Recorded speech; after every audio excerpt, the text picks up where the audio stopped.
Aujourd'hui, on est dans ce qu'on appelle, ou dans ce qu'on peut définir comme étant le pic du pétrole. Le pic du pétrole, ça veut dire que on a déjà extrait du sol 50% de tout le pétrole existant.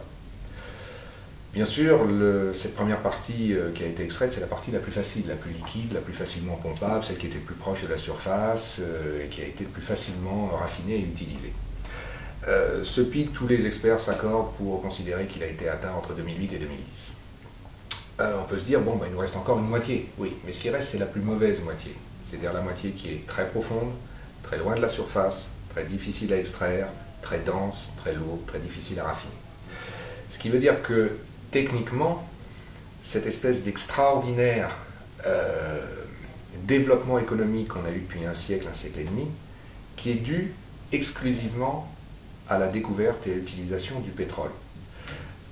Pourquoi? Par une première énergie qui est facilement transportable, facilement exploitable et utilisable dans une multitude de systèmes, que ce soit des moteurs ou autre chose, pour transporter, produire, faire tourner, fabriquer, chauffer, déplacer.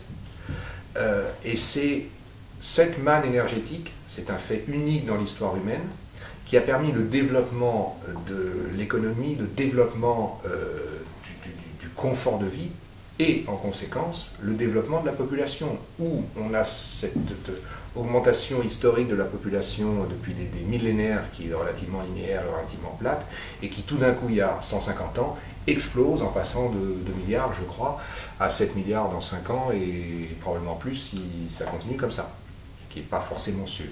Pourquoi c'est pas forcément sûr? Parce que, je l'ai dit, on a atteint le pic du pétrole, donc la deuxième partie va être plus difficile à extraire. Une partie ne sera d'ailleurs probablement pas extractible ou peu extractible, et en tout état de cause, son coût sera très élevé. Ce qui fait que cette manne de pétrole, d'énergie pas chère, facilement transportable, va devenir une manne de pétrole beaucoup plus chère et donc beaucoup moins aisément utilisable. Et toute la civilisation actuelle telle qu'on la connaît est basée sur cette énergie à faible coût et aisément transportable. Les supermarchés, les hypermarchés, la mondialisation elle-même est basée sur le pétrole. Pourquoi?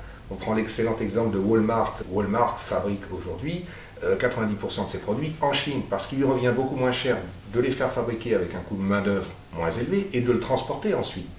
Qu'est-ce qui se passera quand l'énergie étant devenue trop chère? Le coût de fabrication du plastique, c'est du pétrole. Le coût de fabrication des machines qui fabriquent le plastique, c'est du pétrole. Le coût de transport, c'est du pétrole. Le coût de faire venir les clients chez soi en voiture, c'est encore du pétrole.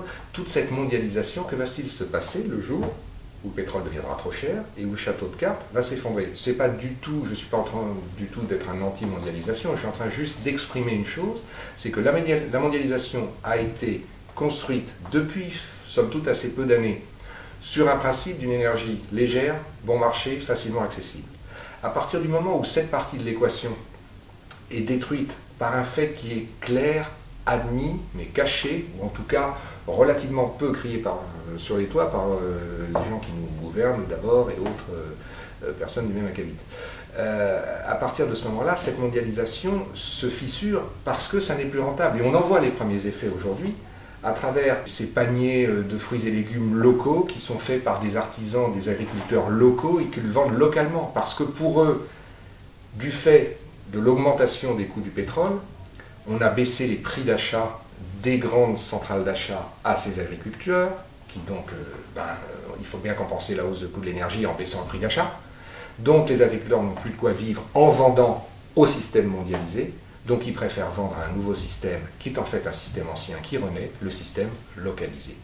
Et toute l'économie, dans les 10, 20 et 30 années qui viennent, va évoluer d'un système de mondialisation brutalement ou un peu moins brutalement, j'allais dire, détruit, vers un retour à ce qu'on a connu juste pendant les 5 ou 10 000 ans qui nous précèdent, qui ont précédé le 19e siècle, à savoir un retour à une économie locale, parce que Walmart n'aura aucun intérêt à les fabriquer à 12 000 km, un moulin à café qui peut faire fabriquer à 10 km par un artisan local qui sera très content de retrouver du travail alors qu'avant il n'en avait plus parce que c'était les Chinois qui bossaient à sa place. De la même manière, l'agriculteur n'aura plus aucun intérêt à aller vendre à Monsieur Leclerc, Carrefour, Auchan, etc. à des prix extrêmement bas, puisqu'il aura des clients locaux à qui il vendra un produit de qualité, et non pas un produit qui aura poussé à 8000 km d'ici et qui aura mûri dans un frigo, dans un avion, etc., etc. Tout le process de la mondialisation, tout le process économique actuel, je le répète, est basé sur une unité d'énergie transportable, bon marché, aisément exploitable, ce qui n'est plus le cas aujourd'hui.